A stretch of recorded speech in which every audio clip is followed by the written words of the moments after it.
Quando eu começo a estudar direito, talvez a primeira pergunta seja o que é direito? E essa foi a pergunta que eu me fiz quando eu entrei na faculdade de direito. Sentei no banco da universidade, assisti a uma palestra de um grande palestrante, muito famoso, muito bom, mas eu, começando a faculdade de direito, não entendi praticamente nada. Para não dizer nada, né? Não entendi nada. Eu fiquei assim, o cara falou 1h30. Eu me senti muito idiota. Eu falei, pô, mas como é que eu não consigo entender nada? O cara falou. Passei no vestibular, fiquei bem colocado, inclusive. Não pode ser, tem alguma coisa errada, né? E eu lembro que um dos elementos centrais daquele painel era justamente a respeito das discussões sobre o conteúdo do direito, né? O que é o direito.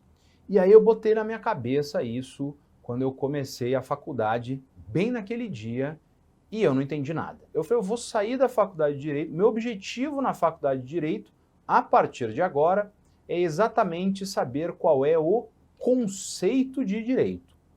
Eu preciso me formar e saber eu estou me formando no quê? Né?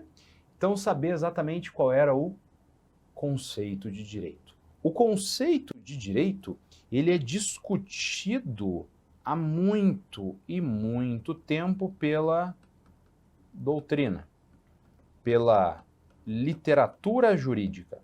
A literatura jurídica discute, e não só a jurídica, mas discute há alguns séculos exatamente o que seja o direito.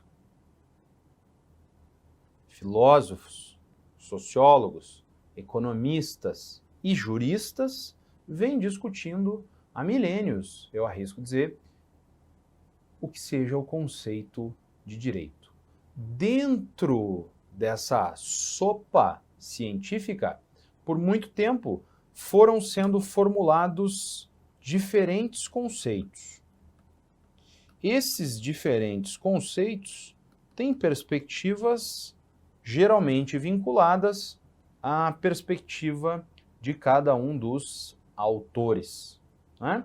Mas, de maneira bem elementar, nós podemos pensar num conceito bem simples de direito, vinculado sempre a uma norma, a uma regra, a uma lei. Basicamente, os conceitos de direito mais contemporâneos se vinculam ou a um conceito de regra, ou a um conceito de norma, ou a um conceito de lei. Há uma pluralidade de conceitos, como eu disse, e um dos conceitos que eu mais gosto, para deixar as coisas mais didáticas, evidentemente, é o conceito de Radbruch. O conceito de Radbruch é bastante interessante, porque ele diz que o direito é um conjunto de regras,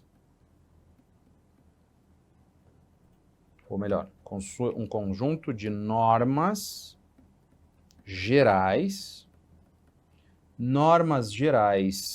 que estejam assentadas, escritas, positivadas, de modo que regulem não toda a existência, mas a vida social.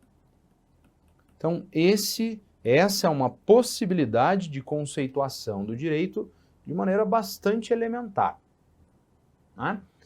Evidentemente que, a depender do autor, ele vai fazer uma crítica muito intensa a esse conceito simplista de Radbruch. Claro, é efetivamente um conceito simplista. Porque se a gente começa a pôr esse conceito à prova, esse conceito ele não vai sobreviver por muito tempo. Tá? É só apertar um pouquinho que ele espana. Né? Ele não vai aguentar explicar o que seja o direito. Mas, felizmente, essa não é uma preocupação das maiores. Ter este conceito geral de direito já me permite compreender o funcionamento da estrutura jurídica, como o direito funciona. Mas lembre que eu falei lá atrás que desse conceito muito simples, via de regra, nós vinculávamos esse conceito simples, que pode ser sintetizado aí na frase do Radbruch, como uma regra, como uma norma, como uma lei. Tá? E aí surgem muitas perguntas. Lei é sinônimo de regra, que é sinônimo de norma? Norma é sinônimo de lei, é sinônimo de regra? A regra é sinônimo de norma, que é sinônimo de lei? Ou regra é igual a norma, mas é diferente de lei? Ou lei é igual a regra, mas diferente de norma? São N perguntas que são feitas historicamente. Mas para compreender isso, em linhas gerais, e eu já te adianto que você não vai chegar a uma solução a respeito do que é o conceito de direito, você pode ficar contente aí com esse conceito que eu dei do Radbruch, né? Há discussões que nós vamos fazendo. Essas discussões, elas vão se consolidando na medida em que a gente vai estudando um pouquinho mais o que é o direito. E para começar essa compreensão, eu começo também trazendo uma classificação do direito. Talvez classificar o direito nos ajude precisamente a entendê-lo um pouquinho melhor. E aí eu posso dizer lá atrás que o direito vai se dividir em dois grandes grupos. O direito natural e o direito positivo.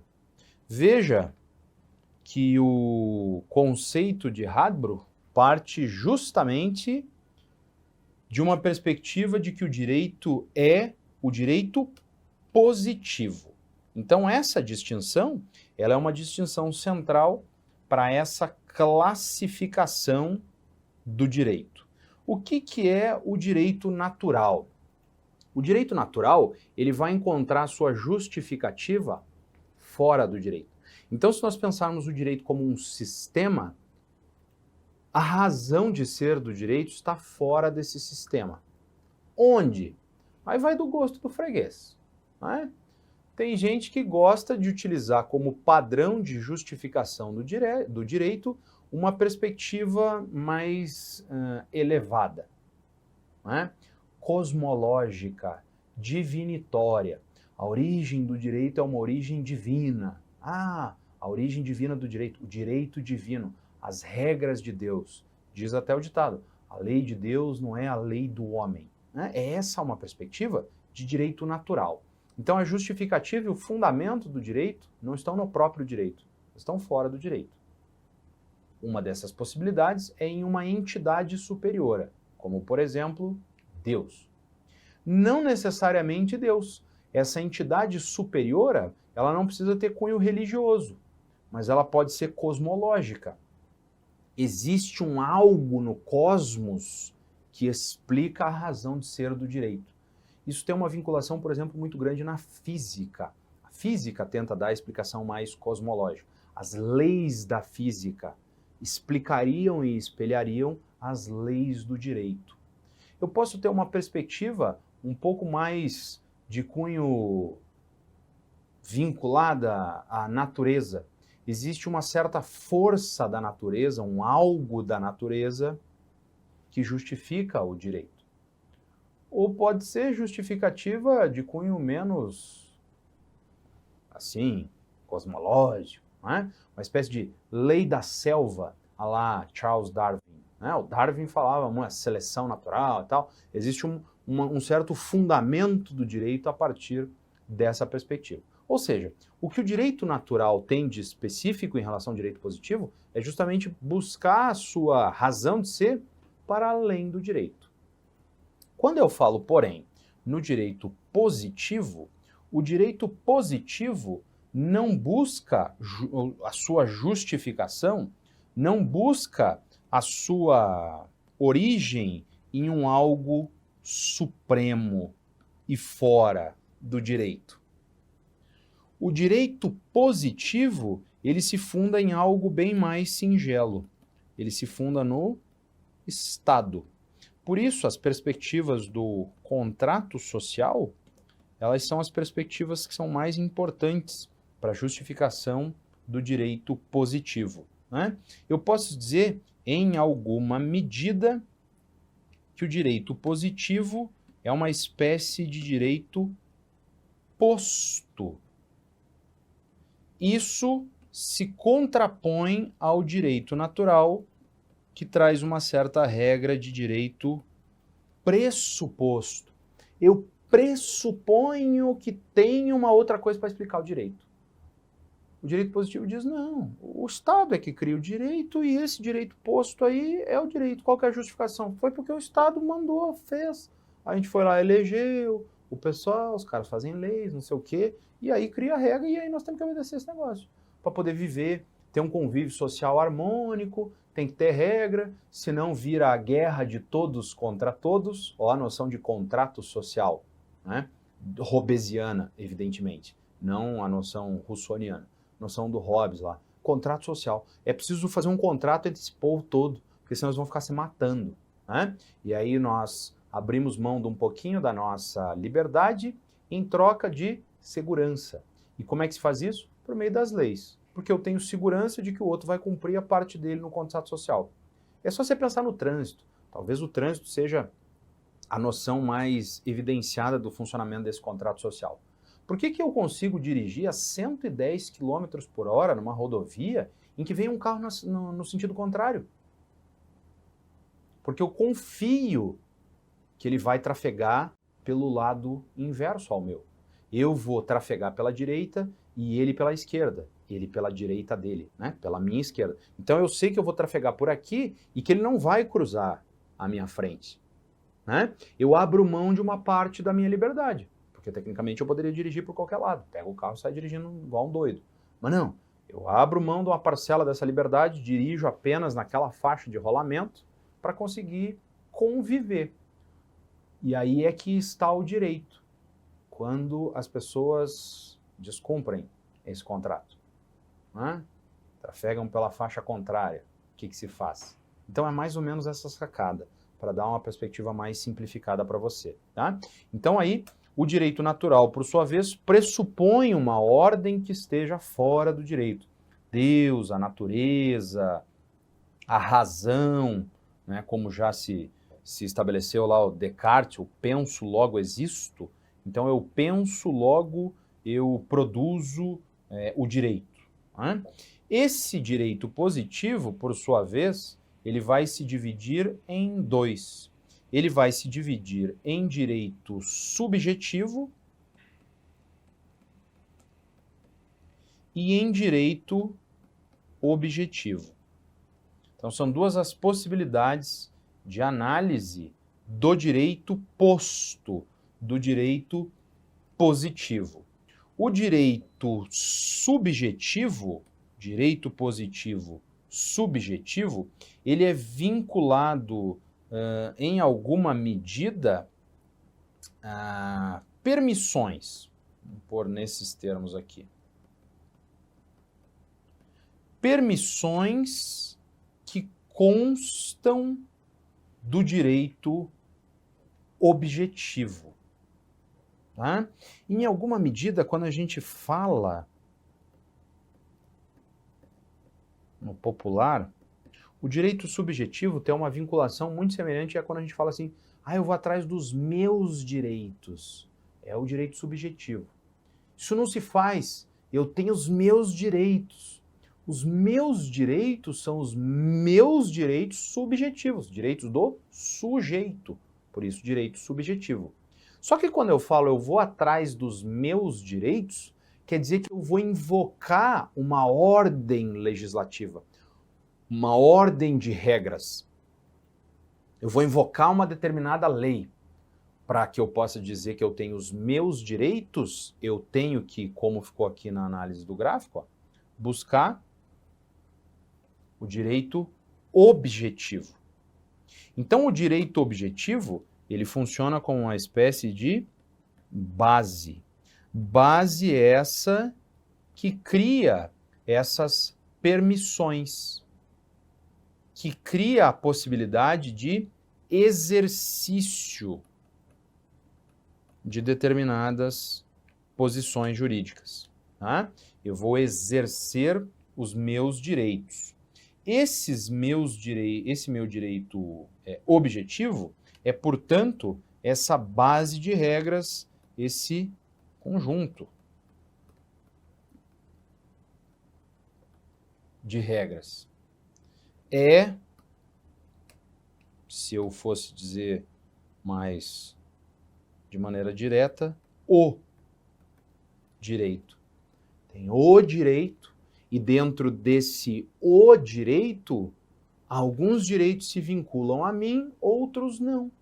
Esses que se vinculam a mim são os direitos subjetivos. Por exemplo, existem regras, suponha que eu não seja um servidor público, tá? Eu sou um funcionário da iniciativa privada, trabalho por conta própria, sei lá. Né? Então não tenho vinculação com o Estado, não sou concursado. Há regras de aposentadoria para os servidores públicos. Essas regras são o direito, é o direito objetivo. Essas regras se aplicam a mim? Não. Eu posso dizer para o juizão lá na hora que eu for me aposentar na iniciativa privada, ó, juizão, você vê essas regras aqui, de servidor público, tem que aplicar para mim. Por que eu não posso fazer isso? Porque esses não são os meus direitos. Eles não se vinculam a mim especificamente. Então eu não tenho um direito subjetivo. Entendeu a diferença? E aí eu posso desdobrar esses direitos objetivo e subjetivo a depender do tipo de situação que nós estamos a tratar. E eu começo aqui com o direito subjetivo, porque o direito subjetivo ele tem menos divisões internas. Tá? Dentro do direito subjetivo, eu tenho direito a prestações. Mas eu tenho também direitos potestativos. Tá? Então, são duas possibilidades aí de direitos subjetivos. Os direitos a uma prestação e os direitos potestativos. Tá? O que distingue o direito a prestações dos direitos potestativos? O direito a uma prestação exige uma contraprestação. Os direitos a uma prestação exigem que a outra pessoa faça alguma coisa. Em bom português, eu preciso da outra pessoa.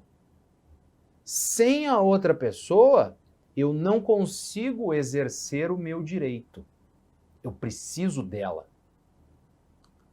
Por exemplo, eu empresto dinheiro a uma pessoa. Eu empresto para você 50. Eu tenho um direito. Esse direito é um direito natural de crédito? Não, é um direito positivo. No ordenamento jurídico brasileiro se permite cobrar o valor emprestado. Eu tenho um direito objetivo? Tem uma regra no Código Civil falando, olha, emprestou, tem direito a receber o seu dinheiro de volta. E eu tenho um direito subjetivo, porque eu te emprestei dinheiro. Eu tenho direito a exigir que você preste o meu dinheiro de volta. Eu tenho direito a uma prestação e você tem que cumprir uma contraprestação. Esse é o direito a prestações. De outro lado, existem direitos potestativos. O direito potestativo não precisa de contraprestação. O máximo que você pode fazer é se negar, mas eu posso te obrigar mesmo assim. Mas você não tem o que fazer dentro de um direito potestativo. Você simplesmente se sujeita a mim. É um poder muito mais forte, né? Como é o caso das pessoas casadas. As pessoas casadas têm um direito potestativo, que é o divórcio. Olha, tá indo bem não esse negócio aí. Não está funcionando. Vamos nos divorciar. A outra pessoa fala, não vou me divorciar. Né? Juridicamente falando, você fala, não interessa, porque eu tenho um direito potestativo. Você não pode fazer nada. Você só se sujeita. Eu me divorcio e ponto. Direito potestativo. Qual que é a contraprestação que a pessoa tem que fazer? Ela não tem que fazer nada. Na verdade, ela não fazer nada, inclusive, ajuda. né? Ela ficar no canto dela e não reclamar.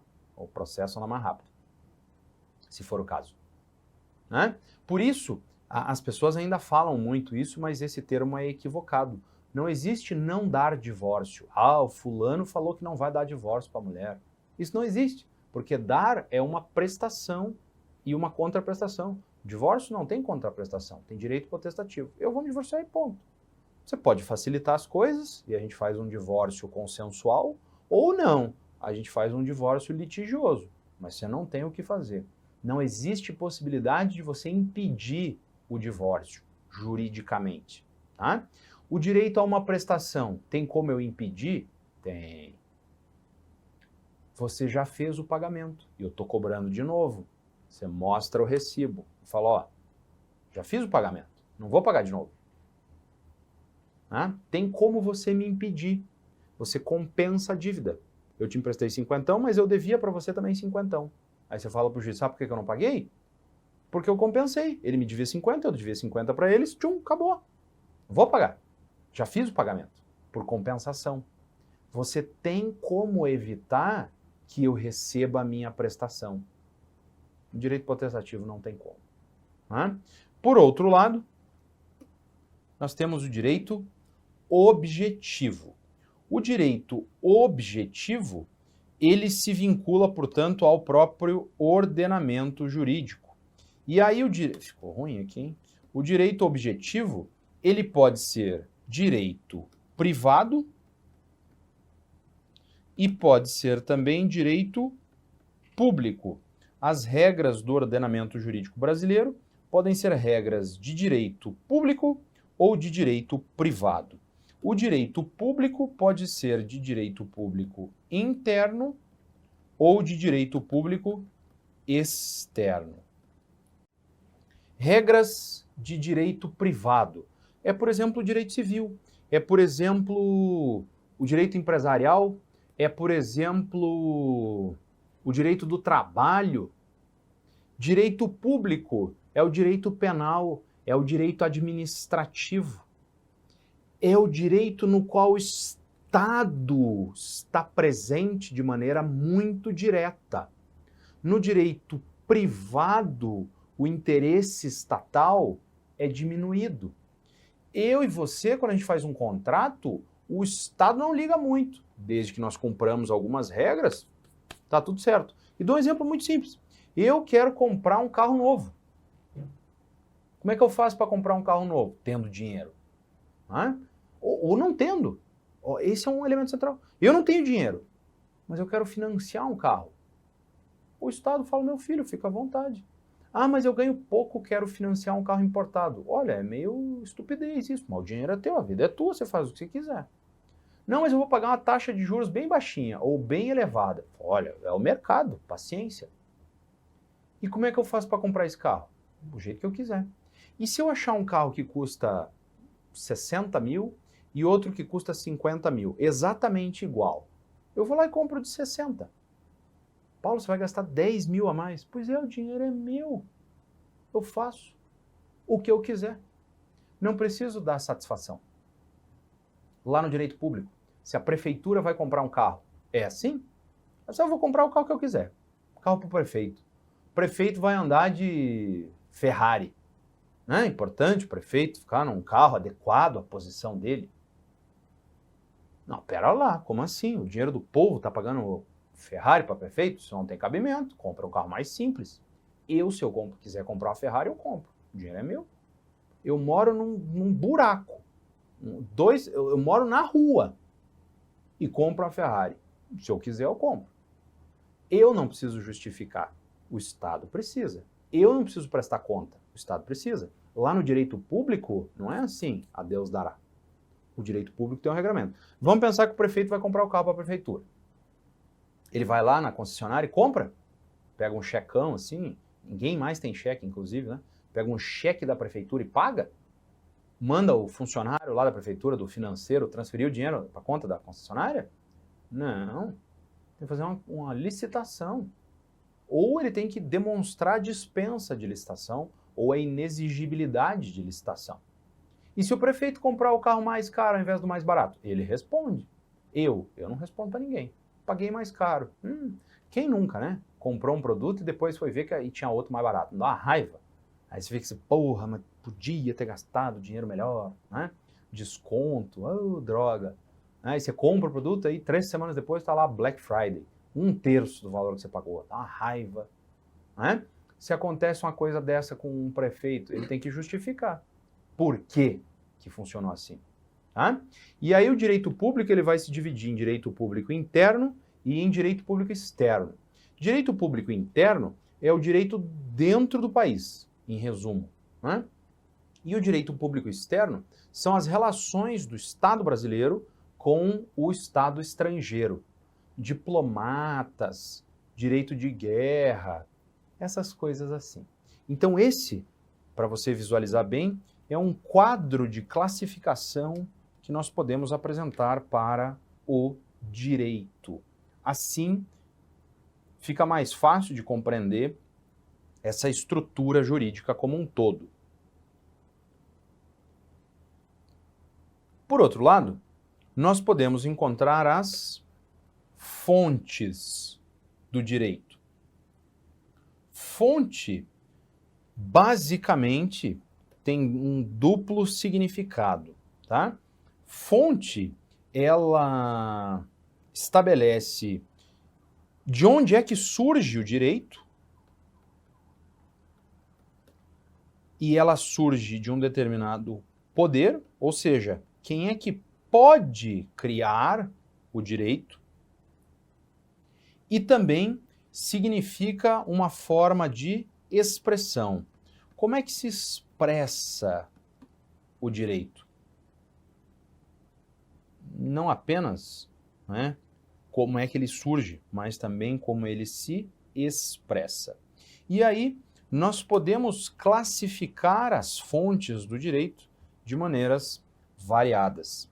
Tradicionalmente, nós vamos dividir as fontes do direito entre fontes formais e, ao contrário, fontes materiais. Fontes formais, por excelência, a fonte formal é a lei. Mas existem outras fontes para além da lei. Por isso, nós podemos dividir as fontes formais em 2 tipos. A fonte primária e as fontes secundárias. A fonte primária é a lei. As fontes secundárias são a analogia, os costumes e os princípios gerais do direito. Essas são as 3 fontes secundárias. Isso porque nós estamos num dos chamados sistemas da civil law. Existem 2 grandes sistemas jurídicos no mundo. A chamada civil law e a common law. Os sistemas da civil law são chamados de sistemas continentais. E os sistemas da common law, os sistemas insulares. Né? Isso aqui é uma origem geográfica, porque a Europa continental, capitaneada basicamente pela França e pela Alemanha, adotam o sistema da civil law. No sistema da civil law, a fonte primária é a lei, é o código, é a norma. Eu abro o livrinho de leis. Nos sistemas da common law, os países insulares, capitaneados pela Inglaterra. A fonte primária nos sistemas da common law não é a lei, mas são as decisões judiciais. Estou simplificando bastante as coisas, evidentemente. Tá? As decisões judiciais. Ou seja, eu abro um livrinho de jurisprudência para ler, para buscar as decisões jurisprudenciais, as decisões dos juízes, para saber o que dá, o que não dá. Claro, no sistema da common law não tem lei? Claro, tem um monte de lei, mas não é o primário. No sistema da civil law não tem jurisprudência também? Também tem, mas não é o primário. Eu vou deixar a jurisprudência de lado num primeiro momento. tá? O que você precisa lembrar, portanto, é que nós vamos falar do nosso sistema, que é o sistema da Civil Law, tá? Os sistemas insulares. Nesses sistemas da Civil Law, a fonte primária é a lei. É o caso do Brasil. A norma primária é a lei. E as normas secundárias, analogia, costumes e princípios gerais do direito, tá? Essas normas primárias são chamadas também de normas imediatas e as normas secundárias de normas mediatas, porque todas elas se vinculam à lei. Ao lado das normas, das fontes formais, nós também podemos fazer uma segunda classificação. Deixa eu ver aqui como é que eu vou mudar o quadro para ficar mais didático e você não se confundir. Nós podemos falar em fontes diretas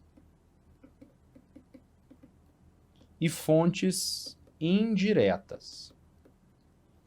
As fontes diretas são a lei e o costume. As fontes indiretas são a doutrina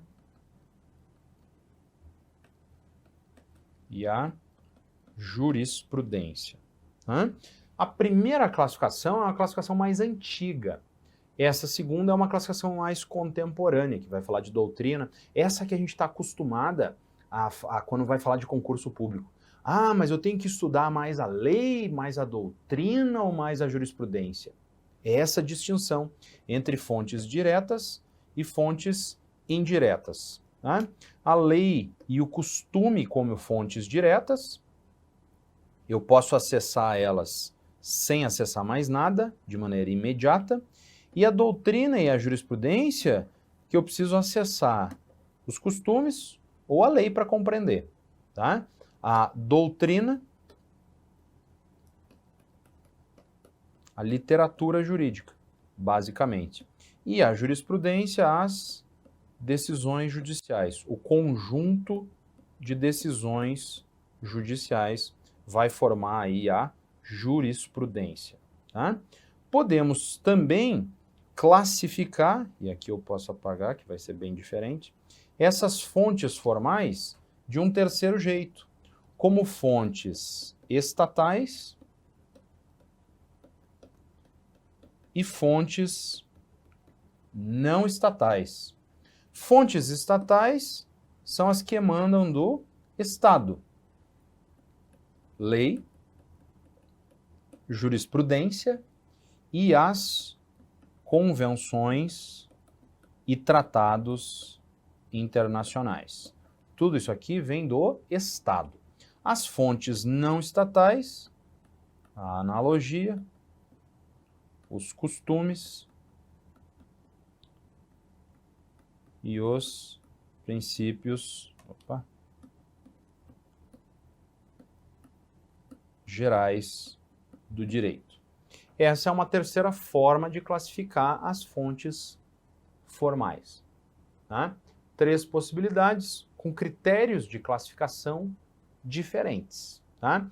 Para o conhecimento e compreensão do que sejam as fontes formais. Já quando nós falamos de fontes materiais, e eu só vou apagar aqui para você não se confundir depois com essas muitas classificações, quando nós falamos de fontes materiais, nós estamos falando de uma coisa só. Não tem classificação, não tem nada. São os fatos sociais que dão origem àquilo que nós vamos encontrar depois nas fontes formais. Basicamente, as fontes materiais são o que acontece. Uma pessoa matou a outra. Ali é uma fonte para que o direito possa se expressar. Aí vai vir o direito, uma fonte formal, a lei, vai vir o artigo 121 do Código Penal e falar, matar alguém. O que acontece? E aí ele vai se acoplar a essa fonte material. Então, as fontes materiais nada mais são do que esses fatos sociais que fazem implicar a aplicação do direito. Eu tenho um filho, isso é um fato social. Esse fato social é uma fonte de direito, porque a partir do momento que eu tive um filho, o direito vai incidir sobre mim. Vai criar para mim obrigações de direito de família, né? Se eu eventualmente não fico cuidando desta criança, eu não vou entrar em termos jurídicos específicos, tá? Só para você entender, eu vou ter que pagar uma pensão para essa criança. Se essa criança causar algum dano, o artigo 932 do Código Civil manda que eu indenize. Eu não causei dano nenhum, mas o 932 fala quem que se responsabiliza? Os pais. Eu sou o pai, pago a conta. Aí vem o direito formal, começa a ser aplicado. Entende? Então as fontes materiais, elas são as fontes, os fatos sociais que dão sustentação à aplicação das fontes formais. A analogia, os costumes, princípios gerais do direito, a lei, a jurisprudência, a doutrina, os tratados e convenções internacionais, e por aí vai. N coisas vão se aplicar, a depender das circunstâncias. Tá? Então essas são as fontes materiais quando eu vou compreender o direito. Então veja que, na verdade, existe uma conexão intrínseca entre as fontes materiais e as fontes formais. Porque não adianta nada eu falar de uma fonte formal se não tem nada que se aplique. Vamos pensar assim, sei lá, eu vou fazer uma lei para crimes ocorridos no interior do Sol. Para que eu vou fazer isso? Criar uma fonte formal se não vai ter fonte material? Ninguém vai para dentro do Sol. É inútil. E ao contrário, é um problema para o direito quando nós temos uma fonte material sem uma fonte formal para incidir. Ou seja, existe um fato social, mas o direito não se aplica. E é aí que as pessoas vão bater lá no poder judiciário, né? Dou como um exemplo as situações que envolviam união estável antigamente, quando não era reconhecida a união estável. Ou estava casado ou não estava casado. Ah, tá junto, mas não está casado. Tem uma fonte material, mas não tem fonte formal. Tá junto, problema de vocês. Não tem nada aqui, ó, na fonte formal, dizendo o que fazer. Lasquem-se. É nessas horas, quando existe uma fonte material, mas não uma fonte formal, que o direito vira Pôncio Pilatos. Lava as mãos. Fala, olha, vocês que se entendam. Eu não tenho solução. Eu não vou solucionar. Não é que eu não tenho solução, né? É um pouco pior. Eu não vou solucionar o seu problema. Né? É tipo, às vezes, briga de irmão pequenininho, né? Não sei se você já viu, às vezes os pais falam assim, olha, vocês que se virem. Eu não vou meter, não quero nem saber disso aí. Vocês que se entendam. E quero ver entendido agora. Já, pá, vem o direito. Né? Faça aí uma composição, faça um acordo com o seu irmão. Alguma coisa assim. Então, é esse ponto que o direito fica brigando. Assim eu já consigo compreender em alguma medida como é que funciona essa estrutura normativa. Como é que o direito funciona. Quais são os detalhes para eu compreender exatamente o que é o direito.